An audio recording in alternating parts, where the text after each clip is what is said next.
حدیث پاک میں آتا ہے، ارشاد فرمایا مدنی کریم صلی اللہ علیہ وسلم نے، اللہ پاک یوں فرمائیں گے میرے بندے وہ چیز میں نے تجھے دی نہیں جو غفلت میں ڈالتی ہے، دولت نہیں دی، بادشاہت نہیں دی، تخت و تاج نہیں دیا، تجھے پھر بھی ہوش نہ آیا؟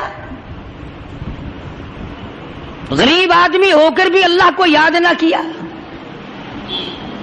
اذان ہوتی رہے پرواہ نہیں، نماز ہوتی رہے اسے کوئی پرواہ نہیں، بھئی تو نماز کیوں نہیں پڑھتا؟ کہ جی میں تو غریب آدمی ہوں۔ یہ اچھا جواب ہے کہ میں تو غریب آدمی، نوٹ لگتے ہیں نماز پڑھنے میں۔ عرض یہ کرنا چاہتا ہوں کہ ہم لوگ بجائے آگے بڑھنے کے اس قدر پیچھے۔ السلام علیکم دوستو آپ کے لیے بیان لے کر آئے ہیں محمد قاری حنیف کا، اللہ تعالیٰ حضرت کی مغفرت فرمائے، آمین۔ دوستو خوبصورت بیان ہے، دوست ہمارے چینل پر نئے ہو تو سبسکرائب ضرور کر دینا۔ چلو دوستو آپ کو لے چلتا ہے بیان کی طرف۔ ہوتے چلے گئے کہ اب ہمارا نہ دنیا میں کوئی مقام ہے اور آخرت میں بھی خسارہ ہی معلوم ہوتا ہے۔ اللہ والوں نے اتنی محنت کی، اتنی کوشش کی، دین کو پروان چڑھانے میں کوئی کسر اٹھا نہ رکھی، اپنے اپنے وقت میں جو ایک انسان کے بس میں ہو سکتا تھا اللہ والوں نے وہ کر دکھایا، کبھی اس سے گریز نہ فرمایا۔ مگر ایک ہم ہیں، ہماری سمجھ میں ہی بات نہیں آتی، اگر نہیں سمجھ میں آتا تو وہ دین ہے، نہیں سمجھ میں آتا وہ اسلام ہے، نہیں یقین آتا وہ ایمان ہے، جس پر ہمارا دل نہیں جمتا وہ قرآن ہے، پھر کیسے بات بنے؟ اس لیے ارشاد فرمایا مدنی کریم صلی اللہ تعالی علیہ وسلم نے، او لوگوں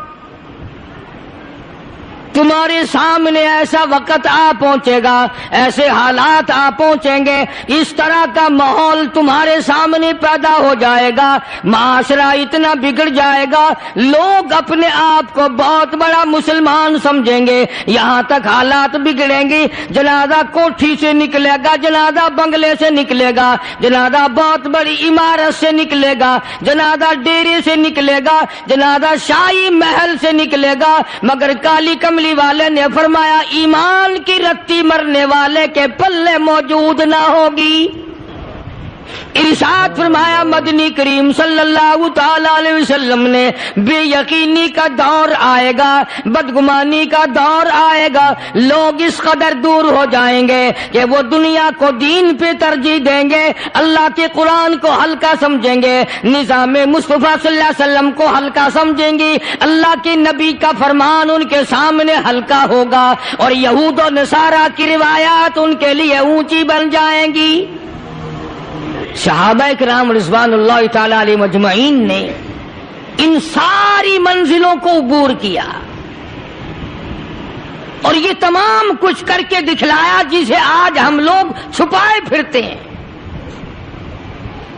اللہ تعالیٰ کی نصرت اور اعانت ان کے اتنی شامل حال ہوئی، تاریخ شاہد ہے کہ جو کام لاکھوں انسان نہیں کر سکتے تھے وہ ایک ایک نے کر دیا، ایک ایک آدمی نے اس کو انجام دے دیا۔ یہی قرآن صحابہ پڑھتے تھے جو آج تمہارے گھروں میں قید ہوا رکھا ہے، صحابہ کرام یہی کلمہ پڑھتے تھے جس کو تم پڑھ کے آج خوش نہیں ہوتے، تمہیں اس کلمے کی قدر نہیں، قرآن کی قدر نہیں، ایمان کی قدر نہیں۔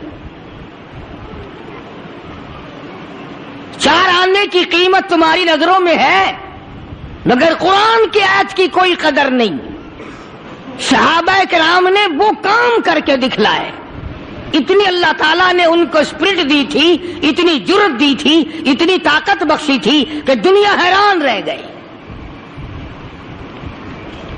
مثال کے طور پر صحابہ کرام کا لشکر جا رہا ہے، دریا آ گیا، اس میں طوفان ہے، طغیانی ہے، تلاطم ہے، پار جانا ہے، سعد ابی وقاص رضی اللہ تعالیٰ عنہ کی قیادت ہے، جناب نبی کریم صلی اللہ علیہ وسلم کا دیوانہ پروانہ صحابہ کرام کی جماعت ہے۔ آ کے اپنے قائد اپنے امیر سے لوگ کہنے لگے، او سعد، موسیٰ علیہ السلام کے غلاموں کو اسی دریا نے سڑکیں بنا کے دی، ہم غلام ہیں محمد عربی صلی اللہ علیہ وسلم کے، ہم دریا کا کھڑے ہوئے منہ دیکھ رہے ہیں، کیسے پار جائیں، کشتی نہیں، جہاد نہیں، کیا بات ہے۔ حضرت سعد ابی وقاص رضی اللہ تعالیٰ عنہ نے فوراً اٹھ کے اللہ پاک کے حضور میں عرض کر دیا، الہ العالمین کالی کملی والے صلی اللہ علیہ وسلم کے غلام ہے، محمد عربی صلی اللہ علیہ وسلم کے غلام ہے، پار جانا چاہتے ہیں، دریا کا راستہ بڑا خطرناک ہے، بڑا طوفان ہے، بڑا تلاطم ہے، بڑی طغیانی ہے، تاریخ شاہد ہے، صحابہ کرام کے سامنے دریا نے سڑکیں بنا کے پیش کر دی۔ صحابہ کہتے ہیں ہمارے گھوڑے یا کسی اونٹ کا پیر بھی نہ بھیگا، پانی نے غلامی کی، پانی نے سڑکیں بنا کر پیش کر دی۔ آج اگر تم بناؤ گے، پہلے اس کا اسٹیمیٹ لگاؤ گے، پھر اس میں اپنے لیے کچھ بچت رکھو گے، پھر ٹھیکیدار سے ملو گے، پھر افسروں کا اس میں سے کچھ حصہ نکالو گے، پھر کبھی جا کر کے سڑک بنے گی، اور انشاءاللہ جب تک وہ پوری ہوگی پیچھے سے اکھڑ جائے گی۔ مسلمانوں کے کام ہیں سارے۔ صدارتی حکم میں پیران پیر جناب صدر ضیاء الحق صاحب نے نماز کا حکم دیا ہے، الحمدللہ بڑی خوشی کی بات ہے، سارے نماز پڑھو، اللہ اللہ کرو، بڑی اچھی بات ہے، مگر حضرت سوال تو یہ ہے کہ یہ نماز بھی پڑھتے رہیں گے اور حرام بھی کھاتے رہیں گے تو نماز کیا کرے گی ان کا؟ بھائی ان کا تو علاج کرو پہلے کچھ، یا تو علاج ان کا ناممکن ہے یا کرتے نہیں۔ جتنے یہ بڑے بڑے محکمے ہیں اور عملے ہیں، یہ نماز پڑھوائیں گے یا پڑھیں گے؟ ان کے بس کا کوئی سا کام بھی نہیں ہے۔ جن کی روح میں انگریز کی گھٹی پڑ گئی، جن کے رگ و ریشوں میں حرام جم گیا، تم اس سے کیسے چھڑاؤ گے؟ حضرت سعد ابی وقاص رضی اللہ تعالیٰ عنہ کی قیادت میں سارا لشکر پار نکل گیا، پھر پانی مل گیا۔ حضرت سعد رضی اللہ تعالیٰ عنہ نے ایک بڑے میاں کو دیکھا، دریائے قلزم، دریائے نیل کے کنارے پہ کھڑا ہوا بیٹھا ہوا ایک صحابی رو رہا ہے۔ حضرت سعد رضی اللہ تعالیٰ عنہ نے پوچھا، ما تبکی یا ایھا الشیخ، اور بڑے میاں تجھے کیا ہوا، تو کیوں رویا؟ کہنے لگا اس دریا میں سے گزرتے گزرتے پار ہوتے ہوتے میرے ہاتھ میں ایک لکڑی کا پیالہ تھا، جو عطیہ تھا، جو ہدیہ تھا، جو مجھے امام الانبیاء نے صلی اللہ علیہ وسلم نے رحمت والے ہاتھوں سے مجھے عطا فرمایا تھا، گزرتے گزرتے میرے ہاتھ سے چھوٹ گیا، دریا میں گر گیا، میں مر جاتا مجھے غم نہ تھا، میں ختم ہو جاتا مجھے غم نہ تھا، اور زندگی میں کالی کملی والے کا ہدیہ چھن گیا، میری زندگی تلخ ہو گئی۔ کسی کو بادشاہ کا ہدیہ ملا ہوگا، کسی کو وزیروں کا ہدیہ ملا ہوگا، کسی کو امیروں کا ہدیہ ملے گا، مجھے شہنشاہ کائنات نے ہدیہ دیا، رحمت والے ہاتھوں سے ہدیہ دیا، لکڑی کا پیالہ دیا، میں اسے جان سے زیادہ عزیز رکھتا تھا اور مجھ سے دنیائی میں چھن گیا۔ اور مسلمانوں، نبی کریم صلی اللہ علیہ وسلم کا دیوانہ لکڑی کے پیالے کیوں رو رہا ہے؟ وہ مجھ سے الگ کیوں ہو گیا؟ ہم ساری زندگی میں کبھی نہ روئے، اللہ اور نبی کا عطا کردہ قرآن ہم سے الگ ہو گیا۔ ہم بھی کبھی بیٹھ کے روئے کہ یار اتنا بڑا قرآن ہے، اس میں میرا کوئی حصہ نہیں، مجھے سورت یاسین بھی نہیں آتی، مجھے سورت ملک بھی نہیں آتی، مجھے قرآن کریم کا سپارہ بھی نہیں آتا۔ کون سی عورت روتی دیکھی، کون سا مرد روتا دیکھا کہ اتنا بڑا اللہ کا انعام، خدا کا کلام، نبی کا پڑھا ہوا کلام، جبریل امین کا تلاوت کردہ کلام، قطبوں، ابدالوں اور اولیاء کرام کا ساری رات رو رو کے تلاوت کیا ہوا کلام، مجھے اس سے کچھ نہیں ملا۔ کون روئے؟ حضرت سعد ابی وقاص رضی اللہ تعالیٰ عنہ نے اس صحابی کی پریشانی دیکھی، دریا کے کنارے پہ کھڑے ہو گئے، دریا کو آواز دی، یا ایھا البحر، او دریا، اے دریا، ہم غلام ہیں محمد عربی صلی اللہ علیہ وسلم کے، کالی کملی والے کے ایک دیوانے کا پیالہ تجھ میں گر پڑا، میں حکم دیتا ہوں پیالہ واپس کر دے۔ دریا کو کہتا ہے میں حکم دیتا ہوں پیالہ واپس کر۔ یہ بات تمہاری سمجھ میں نہیں آئے گی۔ ہاں وہ تو آ جاتی ہیں کہ ایک آدمی تھا دریا سے پار جانا چاہتا تھا، ایک اللہ والے نے کہا میری انگلی پکڑ، اس نے پار ٹپا دیا۔ کیا چیز بعید ہے محمد کریم صلی اللہ علیہ وسلم کے غلاموں سے؟ اللہ تعالیٰ نے اتنی قوت دی ہے، اتنا جذبہ دیا ہے، اتنی جرت دی ہے، اتنا یقین اور ایمان دیا ہے کہ صحابی منت نہیں کرتا، ہاتھ نہیں باندھتا، کہتا ہو دریا میں تجھے حکم دیتا ہوں پیالہ واپس کر۔ اصل بات پتا کیا تھی؟ وہ جانتے تھے کہ یہ دریا بھی اللہ کی مخلوق ہے اور ہم اللہ کی مخلوق ہیں، اور ہم اللہ کے کام اور اس کے حکم پہ چلے ہیں، اسی کا پیغام آگے پہنچانے چلے ہیں، اسی کا نام آگے روشن کرنے چلے ہیں، اس لیے ہر چیز ان کی غلامی کرتی تھی۔ چنانچہ ابن حشام نے لکھا ہے، مقدمہ ابن خلدون نے لکھا، تاریخ شاہد ہے، ہزاروں آدمی دیکھ رہا تھا، ایک دو نہیں۔ دریا میں چھال آئی، پیالہ صحابی کے پیروں میں آ کے پڑا، پیالہ لکڑی کا دریا نے سرکار مدینہ صلی اللہ علیہ وسلم کے غلام کے پیروں میں پھینک دیا۔ یہ ثابت کر دیا اگر تو ان کا غلام ہے تو میں دریا ان کے غلاموں کا غلام ہوں۔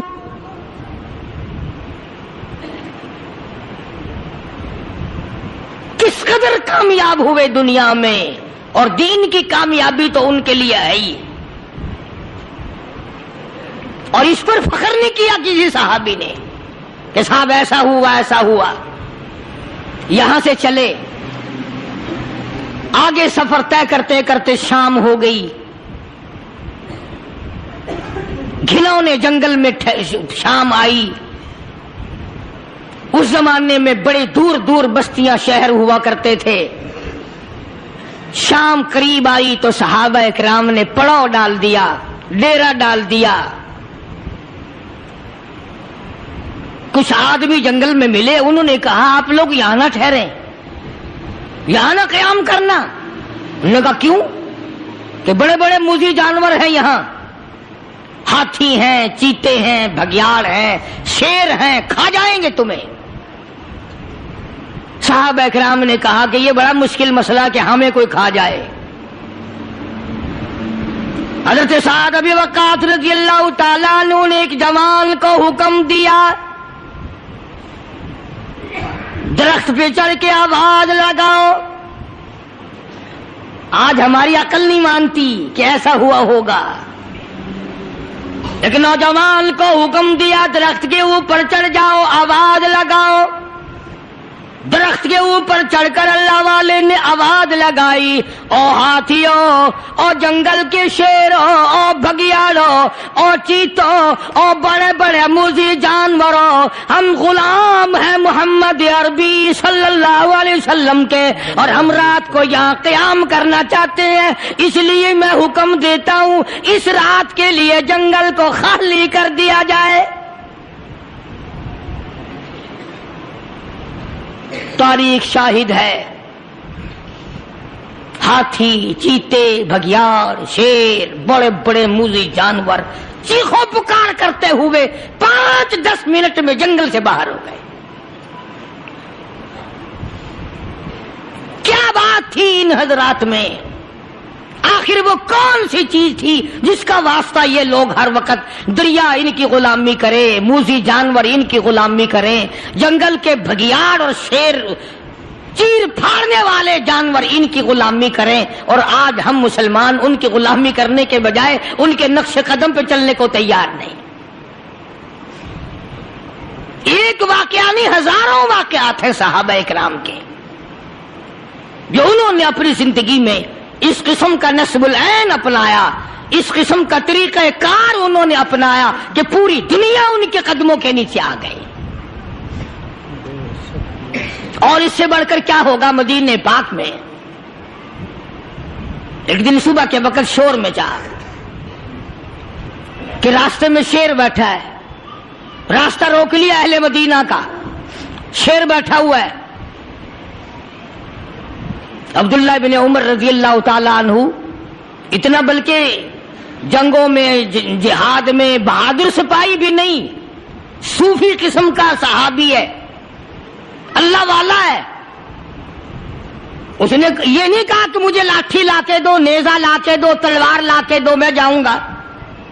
یوں جو مسجد نبوی سے باہر کھڑے تھے، کسی نے بتایا کہ جنگل میں راستے میں شیر بیٹھا، لوگ ڈر کے مارے کھڑے ہیں، راستہ رکا ہوا ہے۔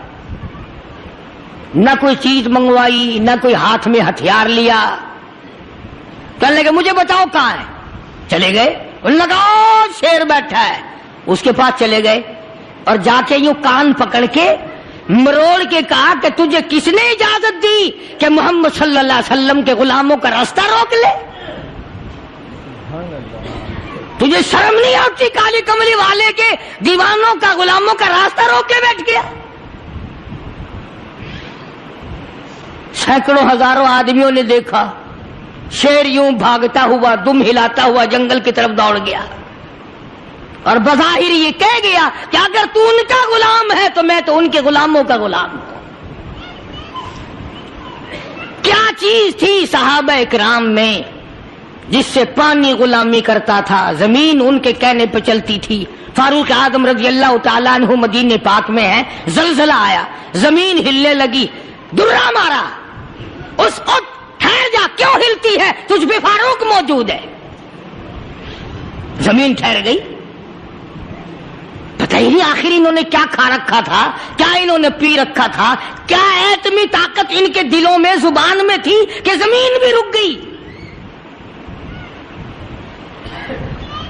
ہماری سمجھ میں صرف ایک بات آتی ہے کہ ان لوگوں کے پاس سب سے بڑی دولت جو تھی وہ یہ تھی، فاروق اعظم رضی اللہ تعالی عنہ کا دور ہے، بیت اللہ کا طواف کر رہے ہیں لوگ، اللہ سب کو نصیب فرمائے، خانہ کعبہ بیت اللہ کا طواف کر رہے ہیں، بہت بڑی عظمت والی چیز ہے جس کو اپنے گھر کا طواف نصیب کرتے ہر ایک کو نہیں ملتا۔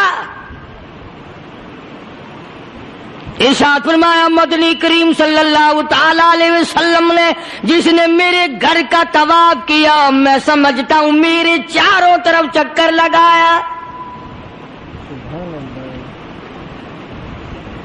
طواف ہو رہا تھا، ایک شہزادہ بھی طواف کر رہا تھا، اس کی چادر نیچے لٹک رہی تھی، وہ جو احرام کی چادر تھی وہ لٹکی ہوئی تھی، تو کسی کا پیر آ گیا اس کی چادر پہ، اس کی گردن میں جھٹکا لگ گیا، کسی دوسرے طواف کرنے والے کا پیر آ گیا۔ طواف بڑی عجیب شے ہے، علماء نے لکھا ہے کہ ایک آدمی طواف کر رہا تھا،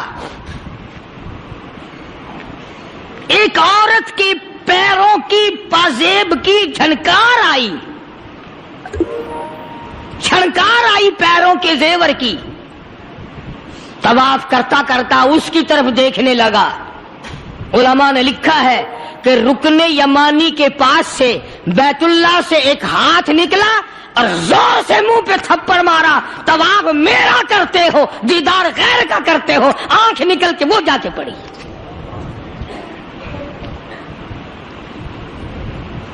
طواف میرا کرتے ہو اور زیارت غیر کی کرتے ہو، آنکھ نکال دی، تھپڑ لگا۔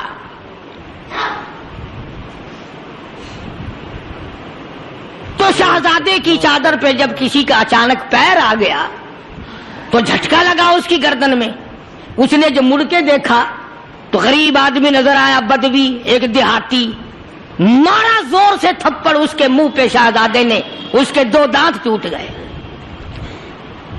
کہ تم نے میری چادر دبا دی, میری گردن میں جھٹکا لگ گیا, تم نے چادر دبائی میری. طواف ختم کر کے وہ دیہاتی جو تھا, نوجوان بیچارہ غریب آدمی, اس نے جا کے فاروق اعظم کے یہاں فریاد کر دی کہ فلاں شہزادے نے تھپڑ مارا اور چادر پہ میرے پیر آ گیا تھا. خیر ارادی طور پر میں نے جان کے نہیں اس کی چادر پہ پاؤں رکھا, مجھے کیا فائدہ تھا, لیکن اس نے تھپڑ مارا, میرے دانت نکل گئے. وہ تو فاروق اعظم کا زمانہ تھا کہ آج کل کا دور تو تھا نہیں کہ اچھا بھائی کمیٹی بنائیں گے ایسی بھی جو تھپڑ مارنے والوں کو پوچھا کرے گی کہ تم نے تھپڑ کیوں مارا. بس وہ کمیٹی بنتی ہے, پھر آگے چلتی ہے, کام پورا نہیں ہوتا, وہ کمیٹی ختم ہو جاتی ہے. ہر چیز کی کمیٹی ہے, پتہ ہی نہیں کس نے تو یہ سبق دیا. سڑک بنانے کی کمیٹی, قانون بنانے کی کمیٹی, تمام غیر ملکوں میں آنے جانے کے انتظامات کی کمیٹی, حج کمیٹی, فلانی چیز کی کمیٹی. ایک لفظ یاد ہو گیا, کرنا کرانا کچھ نہیں. سیدنا فاروق اعظم شہزادے کو طلب کر لیا اور فرمایا یہاں کھڑے ہو جاؤ, تم نے اس نوجوان کو بیت اللہ کے قریب تھپڑ مارا, تماچا مارا اس کے منہ پہ, لگا اس نے میری. جب یہ بات سنی وہ شہزادہ جو تھا وہ مسلمان ہوا تھا. کہنے لگا فاروق اعظم شاید آپ نے مجھے پہچانا نہیں, شاید آپ نے مجھے پہچانا نہیں, میں تو جبلہ ابن اوہم ہوں, میں تو بہت بڑا آدمی ہوں, میں کوئی دیہاتی ہوں, کوئی عام آدمی ہوں جو فوراً آپ بدلہ دلوا رہے ہیں. نہ کہ میں تو شہزادہ ہوں, نے کہا ہاں ہاں ٹھیک ہے شہزادہ ہے, کہ میں تو اتنا بڑا آدمی ہوں, کہ ٹھیک ہے تو اتنا ہی بڑا آدمی ہے, میں تو جبلہ ابن اوہم ہوں, کہ ہاں تو جبلہ ابن اوہم ہے, مگر یہاں کھڑا ہو جا, یہ تجھے تھپڑ مارے گا. کمال ہے, میں اتنا بڑا آدمی اور یہ 2 ٹکے کا آدمی مجھے تھپڑ مارے گا, کہ ہاں مارے گا. تمہارے یہاں چھوٹے بڑے کی کوئی تمیز نہیں کہ ہاں ہاں لا الہ الا اللہ محمد الرسول اللہ صلی اللہ علیہ وسلم پڑھنے والا یہاں سب ایک ہے. جس نے کلمہ پڑھا سب ایک ہو جاتے ہیں. کل ایک آدمی 4 مہینے افغانستان کے مجاہدین کے ساتھ گزار کے آیا, دوست آدمی ہے. جہاں اس نے اور باتیں بتائی وہاں ایک یہ بات بتائی کہ ایک محاذ پہ ایک روسی کو پکڑ لیا, روسی بدماش کو پکڑ لیا, وہ جو آئے ہوئے ہیں نا, اس نے کلمہ پڑھ لیا, مسلمان بن گیا. تو 2-4 دن کے بعد اس سے پوچھا کہ تو نے اپنے کفر میں یا اپنے معاملات مذہب میں اور ہمارے اسلام میں کچھ فرق پایا؟ ایک بات اس نے بتائی, وہ میں نقل کر دیتا ہوں, شاید آپ کو بھی پسند آئے. جتنے کو وہ مسلمان بنا اتنے کی بات اسے محسوس ہوئی. کہنے لگا میں اپنے منہ میں بڑا ٹوتھ پسٹ مارتا تھا, بڑا برش مارتا تھا, بڑی منجن مارتا تھا, اور میرے منہ کی بدبو نہیں جاتی تھی. جب سے میں نے تمہارا کلمہ پڑھا میرے منہ کی بو ختم ہو گئی. بالکل میرے منہ میں سے بدبو نہیں آتی, ورنہ میں خود تنگ تھا. اندازہ لگاؤ, لا الہ الا اللہ محمد الرسول اللہ پڑھنے سے اگر ایک روسی کافر کے منہ کی بدبو ختم ہو سکتی ہے تو کیا میرے تیرے جہنم کے سلگے ہوئے وہ لا الہ الا اللہ محمد الرسول اللہ پڑھنے سے جہنم کے انگارے نہیں بجھ جائیں گے؟ تو فاروق اعظم رضی اللہ تعالیٰ عنہ نے فرمایا کہ بھائی یہاں بدلہ دینا پڑے گا, یا کوئی چھوٹے بڑے کی بات نہیں.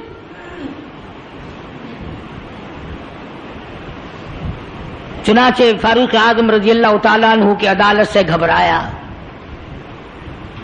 اور اس بات سے وہ گھبرایا کہ یہاں اتنا عدل، اتنا انصاف، کسی کا کوئی لحاظ نہیں، سب کے لیے ایک قانون اور ایک مساوی حقوق اور سب کے لیے ایک سا درجہ رکھا ہوا ہے۔ چنانچہ مرتد تو ہو گیا، کافر دوبارہ ہو گیا، مرتد ہو گیا، اور اس بات کو پسند نہ کیا کہ شہزادہ بادشاہ کا بیٹا ایک دیہاتی کے ہاتھ سے تھپڑ کھائے اور بدلہ دے۔ تو سیدنا فاروق اعظم رضی اللہ تعالی عنہ نے یہ ثابت کر دیا کہ مسلمان بادشاہ کے سامنے، مسلمان عدالت کے سامنے تمام چھوٹے بڑے امیر غریب ایک ہیں، یہاں کسی کی چھوٹے بڑے کی رسائی نہیں ہونی چاہیے۔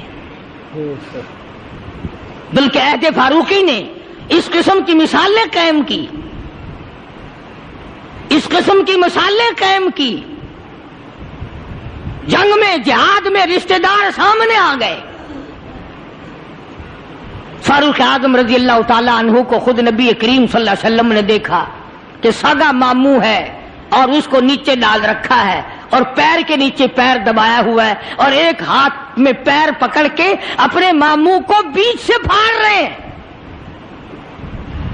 فاروق اعظم بیچ سے چیر رہے ہیں تو نگاہ پڑی محمد کریم صلی اللہ علیہ وسلم کی، فرمایا اے عمر یہ تو تیرا ماموں ہے۔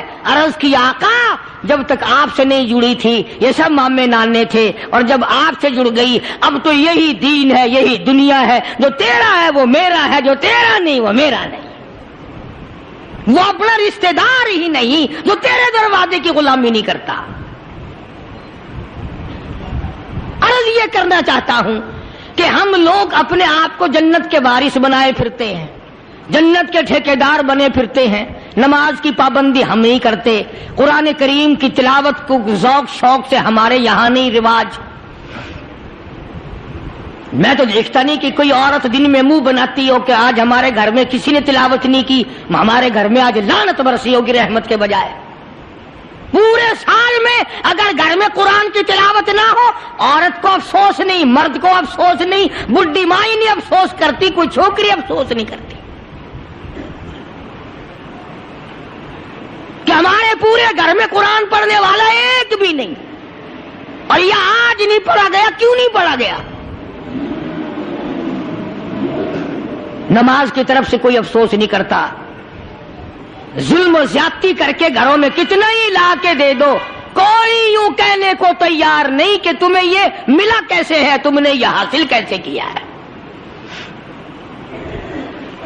عرض کرنے کا مقصد میرا یہ تھا، بے شک نماز روک دیتی ہے بے حیائی اور بری باتوں سے، مگر وہ بھی نماز ہونا، نہ ہم نماز دل سے پڑھتے ہیں، نہ زکوٰۃ صحیح معنوں میں ادا کرتے ہیں، اور ان سب کی روح اور جڑ جو ہے وہ ہے انصاف مہیا کرنا۔ قتل کے بدلے قتل ہو، چور کا ہاتھ کٹے، شرابی کو کوڑے لگیں۔ ہم تو اخبار میں سن لیتے ہیں کہ فلاں جگہ شراب کی بھٹی پکڑی گئی، فلاں جگہ شراب پیتے ہوئے پکڑ لیے، مگر یہ کانوں نے آج تک سنا ہی نہیں کہ اس کی وجہ سے کوڑے لگے۔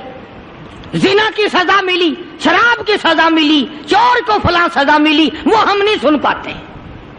اندر ہی اندر افسر لوگ جو گھپلا مچاتے ہیں وہ تمام کے تمام معاملات کو اڑا کے رکھ دیتے ہیں، اور یہی وہ چیز ہے جس کا قرآن کریم مخالف بنتا ہے۔ قرآن کریم نے للکار کی آواز دی، فرمایا بڑے بڑے لوگ جب ہیرا پھیری کیا کرتے تھے، وَمَن لَّمْ يَحْكُم بِمَا أَنزَلَ اللَّهُ فَأُولَٰئِكَ هُمُ الْكَافِرُونَ۔ یہ وہ لوگ ہیں جنہوں نے اللہ کے نازل کردہ کام کے خلاف فیصلے کیے، تمام خلاف اس کی عدالتیں قائم کی، پرواہ نہ کی، سوچا تک نہیں۔ کہیں فرمایا وَمَن لَّمْ يَحْكُم بِمَا أَنزَلَ اللَّهُ فَأُولَٰئِكَ هُمُ الْفَاسِقُونَ۔ قرآن کہتا ہے جو لوگ میرے قرآن کے خلاف بیٹھ کر فیصلہ کرتے ہیں، اللہ کہتا ہے یہ فاسق ہیں، یہ فاجر ہیں، یہ بدکار لوگ ہیں۔ میرا عرض کرنے کا مطلب منشا یہ ہے کہ ہم ایک طرف سے اپنا دامن صاف کرتے ہیں تو دوسری طرف سے گندگی آلود رہ جاتا ہے. اگر مرتے وقت یہی حال ہوا تو ناکام ہو کر کے مریں گے. صحابہ کرام نے ان تمام گتھیوں کو پہلے سلجھایا اور اپنی زندگی کو ایسے بنایا کہ مرتے وقت صحابہ کرام کی طرف کوئی انگلی نہیں اٹھا سکتا تھا. حقوق العباد کے بارے میں بھی، حقوق اللہ کے بارے میں بھی کوئی چیز ان کو پیچھے نہ رکھ سکی. میں یہ نہیں کہتا کہ وہ معصوم عن الگناہ تھے، گناہوں سے پاک تھے. ایک مثال پیش کر دوں. گناہ بھی ہوا تو کیسے ہوا؟ صحابہ کرام میں سے اگر گناہ بھی ہوا تو اس کا کیا طریقہ کار اختیار کیا؟ ایک عورت ہے، اس کو کسی نے شراب پلا کر اس سے بدکاری کی، اسے حمل رہ گیا، پیٹ رہ گیا. مسجد میں بیٹھے ہو، خدا کا واسطہ دے کر کہتا ہوں ذرا سوچنا، جب عقل آئی، ہوش آیا، دیکھی کسی نے نہیں، مخبری کسی نے نہیں کی، اطلاع کسی نے نہیں دی، خود چل کر آئی دربار رسالت حضرت محمد الرسول اللہ صلی اللہ تعالی وسلم کے دربار میں، اور آ کے عرض کرتی ہے یا رسول اللہ انی قد ہلکت طاہرنی، کالی کملی والے مجھے پاک کر دے، مجھ پہ اسلام کی حد جاری کر، میں ہلاک ہو گئی، میں برباد ہو گئی، گناہ کر بیٹھی. کتنا خوف ہے اللہ کا، کتنا ڈر ہے اللہ کی عدالت کا. سرکار دو جہاں حضرت محمد الرسول اللہ صلی اللہ تعالی علیہ وسلم نے یوں منہ پھیر لیا، پتہ نہیں کس حال میں عورت یہ بات کہہ رہی ہے. پھر اس طرف آ گئی، آگے کہنے لگی یا رسول اللہ انی قد ہلکت، کالی کملی والے میں ہلاک ہو گئی، برباد ہو گئی، طہرنی مجھے پاک کرو، مجھ پہ اسلام کا قانون لاگو کرو، جاری کرو.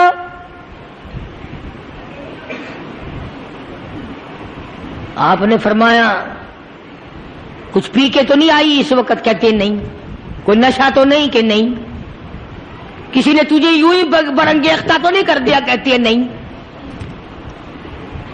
کہنے لگی مجھے حمل بھی ہے. فرمایا اچھا اب حد نہیں تجھ پہ جاری کی جا سکتی، گناہ تو نے کیا، بچے نے تھوڑے ہی کیا، وہ بھی تو ساتھ مرے گا، اس کا جواب عدالت خدا بندی میں کون دے گا؟ چلی گئی. بچہ پیدا ہوا، پھر بھی حضور کریم صلی اللہ علیہ وسلم نے اس کے پیچھے کوئی ڈائی لگا کے نہیں رکھی کہ جب بچہ پیدا ہو پتہ دینا، اس کو فوراً حد جاری کریں گے. بچہ پیدا ہو گیا، پھر خود ہی جھولی میں اٹھا کے لے آئی کالی کملی والے. اب مجھے بڑا ڈر لگتا کبھی میری ہوئی موت آ جائے اور قیامت کے دن مجھے عذاب اٹھانا پڑے. انی قد ہلکت، میں ہلاک ہو گئی، گناہ کر بیٹھی، مجھ پہ حد جاری کرو.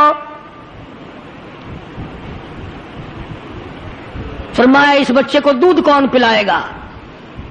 لے جا اسے، جب یہ دودھ چھوڑ دے گا پھر تجھ پہ حد جاری کریں گے. پھر چلی گئی.